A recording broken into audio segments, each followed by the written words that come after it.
Good afternoon, and welcome to the Israel Crane House located at 110 Orange Road in Montclair, New Jersey. My name is Eddie Nicholas, and I'm welcoming you here today as part of the Montclair African American Heritage Foundation Public Education Forum.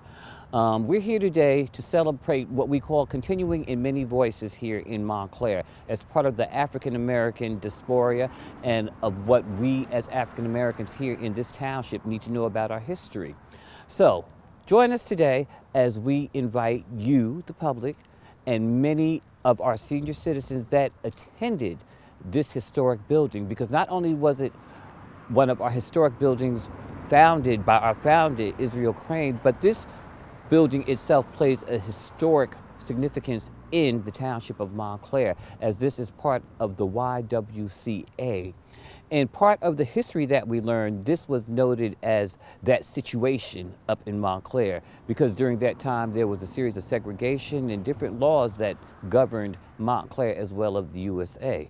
But we're here today to continue that story and to meet with women who participated and were part of this program during the 20s, 30s, 40s, 50s, and 60s. So without further ado, we're going to take you in. We're going to be sharing and meeting with some of the women there and getting some of the interviews of their experience. So without further ado, we're going to go in, we're going to meet the committee, and we're going to get ready for this wonderful event.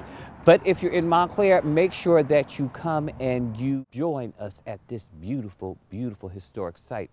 It's wonderful. The history is wonderful. Once you go in and you find out what's going on, you'll be really surprised that this building played such an important part in the history and the shaping of Montclair. Come and join us. No, my name is Elaine Spears, and I am the chair for the public education committee for the Montclair African American Heritage Foundation, originally known as the Montclair African American Heritage Parade. But we are so much more than a parade. That name was changed, I think, about a year ago. Right, Lynn? 2 years ago? About a couple years ago, that name was changed to encompass all the things that the foundation does. Bonnie Taylor, who is the co-chair of the foundation, to come up and to say a few words about the foundation and to also share with you what brought her to this place. Alan Curry made mention to Audrey Fletcher back in the late 80s that she was concerned that there was no activity from the 4th of July parade in town coming through the 4th Ward and through our community, correct? Correct. And with that suggestion, right, hence came the Montclair African American Heritage Parade and Festival. And the founding group would be Katherine, Dr. Davis, Alfred Davis, Audrey Fletcher, where's Mother Buddy, Mr. Lonnie Brandon, right? And some other folks, but that would I expect or have assumed to have been the core. Right? So in 1989, actually 1990, was when the first African American Heritage Parade and Festival took place. I'm not going to say that all the time. Right, through those efforts. So I'm going to move on this way now. So up until 2012, the organization was known solely by the fact that there was a parade and festival annually. But there were other things going on. And now I'm going to look at Jimmy and also at Lonnie and probably at Mr. Murphy in terms of rites of passage. That was a program that they had at the high school that was used to teach young men and women about how to prepare from youth into adulthood. Would that be close? Very accurate. All right, good. So, in 2012, we became the foundation. And the purpose was to become more than and to be known in the community as more than parade and festival. And so we have a variety of communities, one of which is chaired by Elaine Spears, which is called the Public Education Committee. In 2014 and 2015, the Public Education Committee became known here in town because of a series called Prepare for Care. And it was a caregiving series. We did not teach people how to be caregivers. We taught them what they needed to know before they entered into the caregiving arena. And it was a series of 4 workshops. The first year was held at the Montclair Public Library. The second year was held at the community center at the fire department downtown. Next, we have been fortunate in a number of collaborations. And first one I'd like to speak about has to do with how we ended up here. Jane Ilyasov and I were introduced at Nishawane Park. I can't remember whether it was our festival or Jazz House Kids Festival. Your festival. Okay. And Donnie DiGeronimo set that up. And so I got to meet Jane. Who now is on our board. Huh? He's Who now on is the our board? yep. Great, Yep. great. Yep. Talk about some history here too. And Donnie is like involved in everything around Yeah. town. So he introduced us, and at that time, Jane shared with me the documentary about the YWCA. Could you give me the title again? The place to become. The Place to Become. How many of you have seen this documentary? Okay. Last year, wasn't it? When Yes, we it's had gonna be shown again in March in the middle of the day though, at 1 o'clock, I think. Okay. I can tell you that, March 9th, let me tell you. March 9th at 1 p.m. at the public library. We're gonna be showing it again. Lily Edwards is moderating it. Okay, great. So our first collaboration was a filming that was last year, a screening that was last year. And I came by to see Jane one day, and Jane and I were talking about how many of you remember Being Black in Montclair series that Stacy Patton had worked with the Historical Society with many years ago. And Jane pointed out that she had all of these pictures and paraphernalia that people had donated for the exhibits, but had not been able to retrieve or didn't know where it was to be retrieved, etc. So she let me know that she has it here. And people need to come by when we take pictures and share them with folks so they'll know that their memorabilia isn't lost, it is available. No one's holding it hostage. They can come and make arrangements to pick it up. And then from there we started discussing the why. And I had shared with Jane that back in the day, like when the Y was moved, etc., the only thing we really heard about was Crane House, Crane House, Crane House, Crane House. And only those of us who participated in the Y knew that the Crane House was also the YWCA, where many people did wonderful and lots and lots and lots of things. Well, Jane had this book of pictures that she had collected and had made copies and shared that book with me, and I handed it out to different people around town and asked if they could take a look and try to identify. And good news is we do have some identifications now. We definitely would like to have more. Barbara Chase, who couldn't be with us today, but Barbara had submitted a lot of changes, and she gave us the book that we used to copy the other day with the additionals. And she says she's committed to still going around and sharing that book with people to still try to identify the individuals. There's a lot of history in those pages. And the other thing about Jane and I together talking is the fact that she is committed to helping us share the African American history in Montclair. That the Montclair Historical Society, which is now the Montclair History Center, Yes, it is. okay, is about including all of the history, not isolating. Okay? So I'm very glad about that. And we have one other collaboration coming up with the Montclair Film Festival. Anyone who knows anyone who worked in the 50s and 60s at Curtis Wright or Bendix Corporation, Aeronautics, I need to know who they are. All right, because when we talk about and we've viewed the, hopefully is going to receive an Oscar, Hidden Figures, we get to meet 3 women who were hidden in terms of what they did and their major contributions into the space program, to NASA. Well, what a lot of people didn't know was that those folks that worked at Bendix and Curtis Wright were also contributing to NASA. They were working on contracts for parts that were used in space shuttles. right? I learned that as a kid because when the Apollo went up, you know how in school they'd have us all sit in front of the black and white TV and we'd see these things. After dinner that night, my father turns on the TV and says, calls us all in, and we're like, oh, Daddy, we saw this earlier today at school. So my father decided, okay, well, let me teach you something, and he taught us about the missile-guided systems. Like, don't ask me any questions about it, other than that missile-guided system. And we're like, oh, okay. And then Dad said he was the inspector of the missile system guidance systems that were used in the Apollo. He worked at Curtiss-Wright and also at Bendix. So I've spoken with some other people, such as, Helen Fry, who was a supervisor there, and she said, yeah, your father was definitely an inspector. And yeah, he did that. And her sister talked about the fact that she was in charge of a lot of the soldering. So the point I want to make, I think you feel it, is that we were involved on both ends, the high end and then also on the end that was creating the parts that were going to make all of this happen. And so what Montclair Film Festival is looking into is getting a hold of the movie and creating a panel where we get either the members, folks who work there or their relatives to participate in a panel discussion during the film festival. And on that, I sit down, I have nothing else to say. Thank you.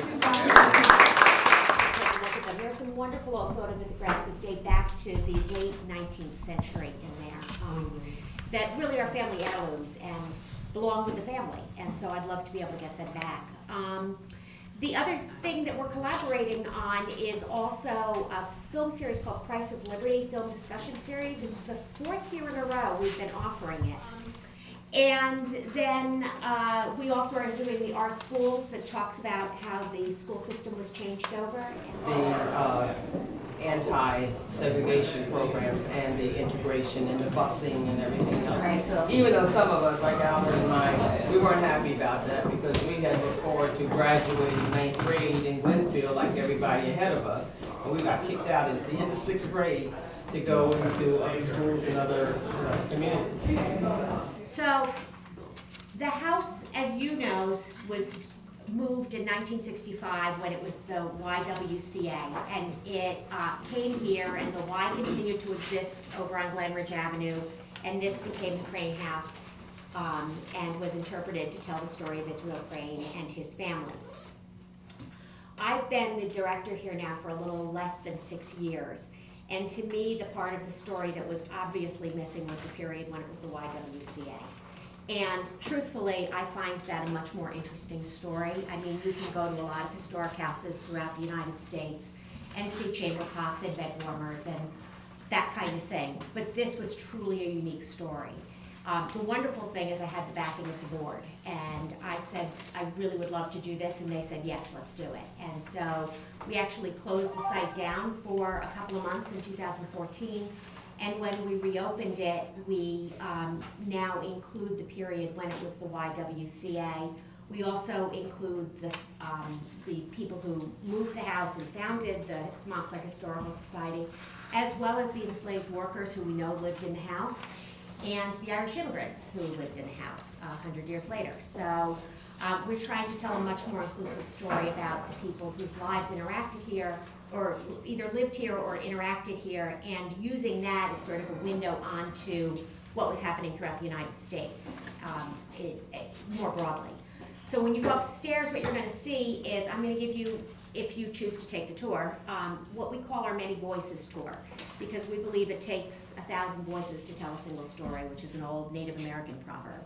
And so we're just telling some of those stories upstairs. This is our standard Sunday tour now. We also do specialty tours, like tomorrow we're doing one called Eyewitness to History, which uses primary and secondary documents to look at the African American experience in the United States throughout the 4 periods that are represented in our rooms. So keep an eye out for it. If you're not on our mailing list, please let me know, and I can get a sheet of paper around for you guys to get on our mailing list. And if you are on Facebook, Helen Fallon does a tremendous job of always making sure what we're doing is on Facebook. So either of those two ways are great to find out about where we are and what we're doing. So thank you for coming. It really is a delight to have you here. Good afternoon and welcome to the Israel Crane House. Right now I have 3 women that attended the YWCA, noted here in Montclair, New Jersey as that situation. Part of that situation was that the Israel Crane House provided sanctuary, it also provided housing, and it provided opportunities for women of color. Today I'm here with 3, and we're going to start with the first one in the middle. Can you introduce yourself, ma'am, and tell us when you attended the Y and what were some of the highlights when you attended? My name is Katherine Nicholas. At the time I attended the Y, I was Catherine Malone. Always been called Pie, so people will know me as Pie. But I was like about 8 or 9 years old when I started attending the Y.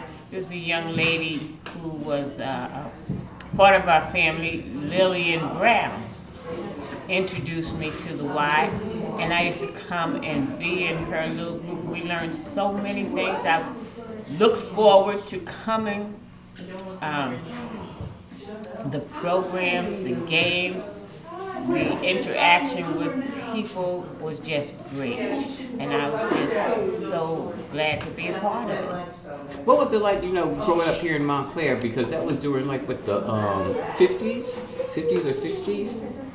The climate, 40s. the 40s.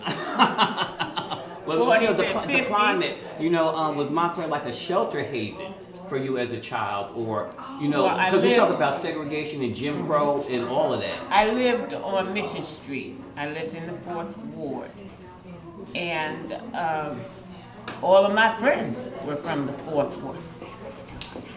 All of my friends were from the 4th Ward. On Mission Street, it was a mixture of blacks and Italians. And so we went to school together, we played, but it was when we got to the high school where things began to change. Children were split off because after that, you went your own way. And it was when you came back after years and years that maybe you saw somebody you remembered or whatever. But Montclair has always been little sections of town, in my opinion. It's always been little sections where the blacks were, where the whites were. And most of my friends, the majority of my friends were black. I had a little white girl I remember. Her name was Angela. We went to school together, and I walked with her home one day, and her grandmother came out the house and chastised her for being with me and bringing me to her house. I didn't understand that. I went to school with this little girl all day long, and now I can't even come to her house. It was my first really experience in being, I guess, in a segregated town. And then, of course, the Wellmont Theater, we sat in the balcony when we went, and everybody else sat downstairs. But it's my town. I love my town. My name is Catherine Allen Curry, but when I went to the Y, I was Catherine Allen. I started going to the Y when I was around 1945, I guess it was, 43, 45. And Carlotta Kent was the dance instructor. She taught tap, ballet, and acrobatics. Was she a woman of color? Yeah. Okay. I don't know anyone there that was not.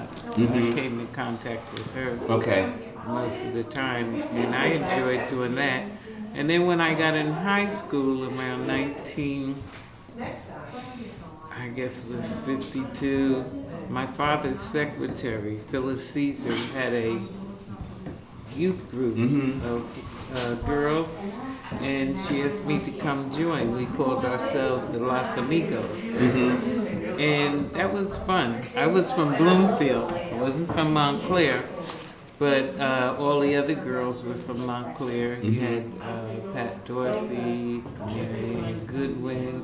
It was a group of us, and we had a fun time. We had a sweater. We had the Los Amigos. And we used to have dances sometimes on Friday nights. And, So the Y basically was for socialize, excuse me. We'd have, Friday night from, say, 8 to 12. You know, you'd have dance, the boys would come in, they had punch and cookies.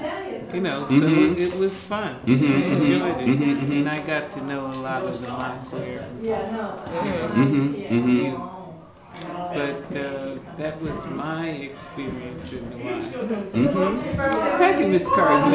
And again, we could go on and on and on because I would love to get into talking with you about being a female black and a realtor, because I know that in itself was, was a climb and carrying on as well. That's another story. Next, we're going to have another one of our elders.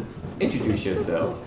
My name is Myrna Owens Hinton. When I attended the Y, I was Myrna Owens. And the fact that I didn't go to the YM until I was 5 years old. The YW I didn't go until I was a teenager. And the reason there was the YM was the swimming pool, and that's where I learned to swim. And that was on Washington. It was on Washington Street in Montclair, and very strong swimmers were there, and we had a terrific team.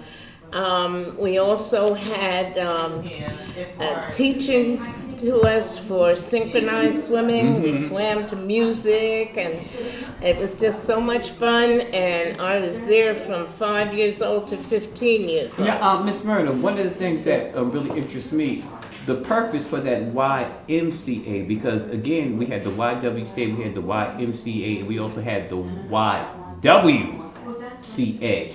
The purpose of the YMCA on Washington Street. What was the original purpose for that? Well, that purpose was set up with Mr. Charles Bullock as the head of it at the time, and it was a meeting at St. Mark's United Methodist Church. At that time, it wasn't United Methodist, it was Straight Methodist on Bloomfield Avenue. In the backyard of that church is where they began to dig to build that Y. But also, the purpose was just the children in the neighborhood and around, because we had no other place to go. There was a Y on Park Street, and it's still there, but we couldn't go. So in other words, Montclair had its segregation, and with that Y was basically designated for colored people. That's right, exactly. And even though it said the YM for men, the young girls and young boys were there, and particularly for swimming, and the boys had other activities. The YW, when I became a teenager, or a little before, I took lessons with Kalana Kemp, and it was tap dancing, as Katherine said, and all kinds of dancing, ballet, and we did have good experience with her. And we had recitals. We had to dress up and put on recitals, and it was a lot of fun. But now at the YW, with my whole experience, I wasn't there as much at that time. And then finally, when I became a teenager, I joined the basketball team at the Girls Y, and I played basketball with a group. And when I became 16, my parents gave me my coming out party at the Y. So there were 4 other girls, 3 other girls with me. And we were all dressed in our gowns, and we had our cotillion, and it was the coming out party, and that was at the YW. But it was so much fun, but we had more activities. Now, I lived in the south end of town, and everywhere we went, we walked. And we walked, let me tell you. But I didn't meet segregation to its extent until high school. I went to high school in 1948. Mm-hmm. And I had a history teacher that insisted, because I was the only black in the class, I was with a lot of Italian fellas and other Caucasians. And when we got to the part where he wanted to talk about slavery, he jumped right on me. Mm-hmm. You should know, you do know, because you were in slavery. Now, he was not approaching me the proper way. Mm-hmm. So I did not appreciate that. But that was the first that I had, really, because as Katherine Nicholas said, that, the Wellmont we went to, and there was people that gave a Tom Brown shoes, you know, and you got shoes free on a Saturday, and you could, it was always a Saturday we could go, and it was on the second floor. So that was interesting at the Wellmont. But as I look through so many of the town's history that I know, because I was born here in Montclair, I've been here 84 years. My mother was born in Montclair, and she lived here all her life. That we were kind of, Katherine described it in sections of the town. Well, you know, with the first ward, fourth ward, third ward. Well, the fourth ward is what many people had very confused, because they thought because we were in the South End, we weren't in the fourth ward, but that is the fourth ward, the 6th district. But people were confused about that. They thought only the fourth ward was Bloomfield Avenue, Maple Avenue, Mission Street, in that area. But all the way back is fourth ward. And all the way up to Upper Mountain Avenue. Yeah, so that's fourth ward. So we were always very active, but I didn't meet a lot of friends that I have now that lived across Bloomfield Avenue until I went to high school. I did go years early when I was 6, 7, and 8 years old to Glenfield School. So I established a lot of friends there. But when we moved to the South End, I left all them and got some new friends. But I didn't meet those Glenfield friends until I got to high school. Oh, okay. And that was the difference. Some of them at the Y when I was doing the basketball and things like that. But most people, once you get in one section of the town, you don't know everybody else. Yeah. So it makes a big difference growing up here in Montclair. But as far as being exposed to actual prejudice, most of my early days with white people was with the Italians, as your mother said. And we went to school all the way through, from kindergarten all the way to through 12th grade. The remarkable part about it, I feel, and I still feel, that I belong to a senior center now. It's called Dewdrop Inn in Glenfield at Park House. And meeting people now I have never met before. They lived in Montclair for all their years, but they're younger than me. Would you believe it? I said, oh, I think I'm the eldest senior But there. you know what? That's how we found you as a gem, and we wanted you to share your story of the Y. Okay. And you know, and we're so grateful that you did. But we know you need to get on the tour. So, Miss Curry. Can I just Thank say you. Yes, you something may. about the YW? They used to have a lot of the clubs, like the National Council of Girl Women. They used to have their teas at the Y. Okay. You know, I want to interrupt you there too, because our meetings, National Council meetings, was held at the Y on Monday evenings. And I became president of the Montclair section. Okay. So we did have the meetings, and it was very important. And it was a large number of women. They really committed, and Elsie Bookhart was our regional director then. Right, and she was also the national secretary. Yes. So basically, the YM and the YWCA were places for socialization, for meetings, for gatherings, a safe haven, as you would like. Teas, dances, They had you know, teas, all types of dances. things. And Yeah. at one of their luncheons, and I think this was the last time, Mary McLeod Bethune was there. Okay. Yes. She was the founder of the National Council of Women. 1948. And I was at the tea when when she was. That's right, 1948. So, you know, To it's all Montclair. types of history that is abound in Montclair. Ladies, thank you so much you. for sharing some of your stories. I'm quite sure you have some more, Whoa. you know, but due to time constraints, we're going to move on Yeah. and find out who we can share. But again, thank you so much for sharing your wonderful stories. Thank you, Mr. Again, Ed. thank you, Montclair African American Heritage Foundation, part of our program for continuing in education. And we are just so thankful that we have these gems that are able to share these stories. Thank you. Good afternoon. Eddie Nicholas here, and I'm so glad that you have joined us. Here we are in the historical Crane House located in Montclair, New Jersey, and we're talking about a part of history at the Crane House, the YWCA. Today, I'm so honored and so grateful to have one of our elders here sitting with me. I'm gonna let her introduce herself. I call her Ma Brandon, but I'm gonna let her introduce her full name and share some of her history in attending the YWCA and growing up here in the beautiful town of Montclair. Ladies and gentlemen, the one and only. Naomi Brandon. Uh-huh.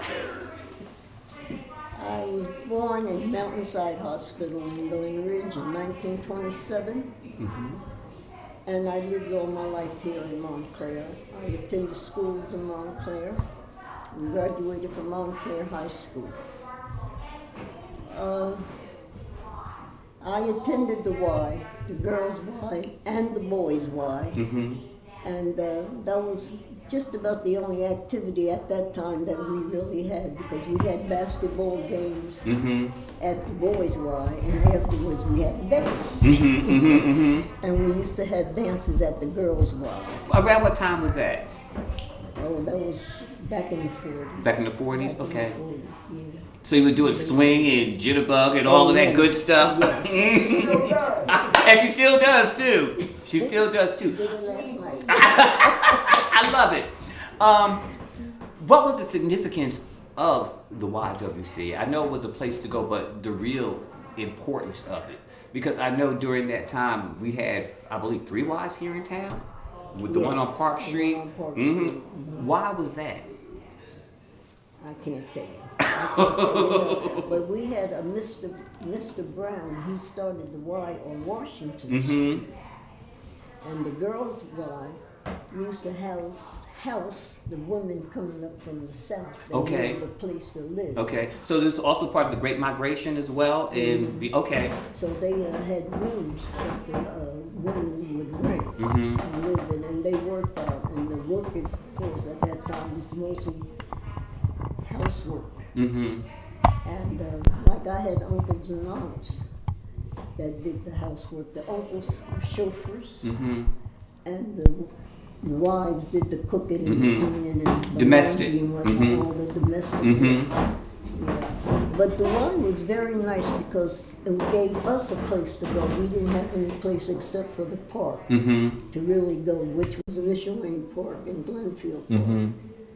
And whichever park you live closer to, that's the one we attended. But the girls' Y on the Glen Ridge Avenue, it was always good because we could go there. And even after school, we'd go there. But the main thing was on Friday evenings, because they would have dances and whatnot. And we would go there. Be there for that. But I never lived in Hawaii, of course. I lived here in town. Okay. Now, again, when we get back to the social climate, I know the Y, it has a lot of social organizations. I know Mary McLeod Bethune came through there. What were some of the other greats that came through there, and what were some of the organizations that were run out of the Y, if you can remember some of those? Okay. I'm going to be 90 years old. Oh, beautiful 90. See, this is why we have to share these stories. Because, you know, we have our Jules of 90, and she's here sharing our stories, sharing her story. I always kept a lot of pictures and things, and different things that went on, even at the boys' Y. I just sent Jimmy Feigenbrace for Christmas a picture of him playing basketball. Oh, wow. And on the basketball, it had 1986. So we did a lot. And I have quite a few pictures that I have, but I don't remember the name of all the different organizations that was from the Y.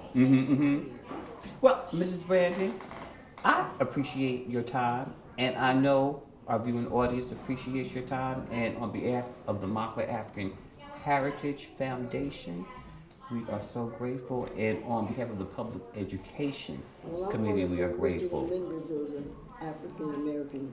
Yes, you are. Festival. Yes, and she is one of our members. She is one of our members. But on behalf of the Public Education Committee, we thank you for sharing your story. We have another lady. She's sitting over here thinking I'm not going to get her on the camera. Get over here, Miss Bonnie. I tried. You tried. Miss Bonnie is sitting up here wearing, you know, I may have to do a little fashion show. Tell us the history about this little apron you have here. And I heard you made mention this apron was made via Some of the activities at the Y, and also at the Uptown Red Cross. Women would go and they learned how to cook and sew, etc. But then some of the more senior people, like my grandmother back then, they would get creative and they'd make these aprons and stuff. And I mean, this is really cute. That is adorable. Yeah, and so I found 3 of them when I was going through the house doing things. I'm sure there's more there. So there are 3 of us that have an apron on today, but I'm sure there's more. And also there was a quilting thing, and up at the town center, the municipal building, in Pat Breshka's office, it used to be Lonnie's office, there's a picture of this part of the quilt. And my grandmother. Okay. It was a section that she had done. And then Pat was telling me how she was in love with my grandmother and da-da-da-da-da.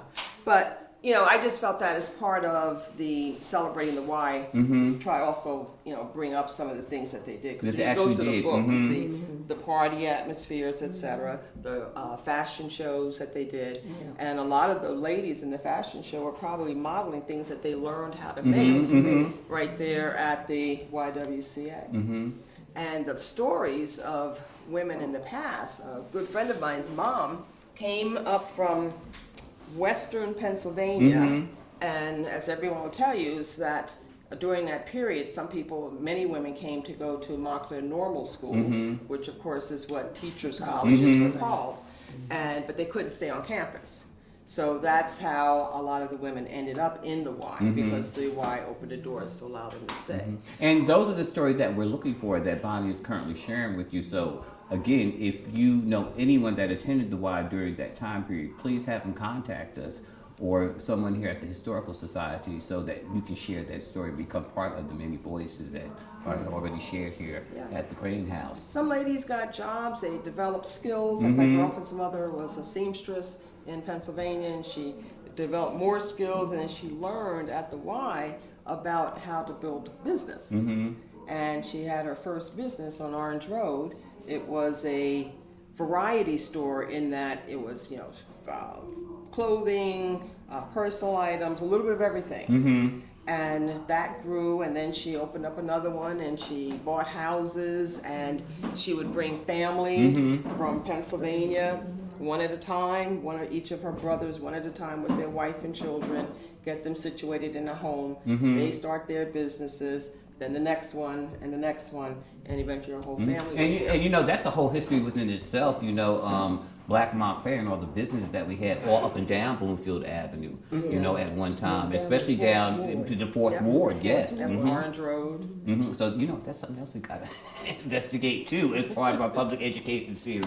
Well, beautiful people, you know, I'm gonna wind it up here, but I'm so grateful that we could share some more stories with you. We're always looking for more stories because there are many, many voices of the African diaspora. So we want to be able to share those things. So contact the Montclair African American Heritage Foundation.org. MAAHF.org. Make sure you reach out to us and share those stories. Thank you. This was a fun room to decorate, let me tell you. The fan. Which comes in handy during the summer because It the does place work? isn't air conditioned. Yes, it does. This room, we tried to make it totally hands-on. So the piano, we've had kids come in and play it on the piano. They're fascinated by the typewriter. They just love that typewriter. No, that does not work. But when I started to type on that, muscle memory, I started typing my maiden name instead of typing my married name. It was a bizarre thing. Wow, where'd that come from? It really went back. It did. That's cute. Anything else in here? The Jet magazine is Florida. Yeah, the Jet magazines, the Life magazines, they're all of the period, and what we love in here is that people can really just kind of explore it and see, and I know. Why would you put those two together? But if you look over there in the pictures, that's where they are. I couldn't believe it, yeah.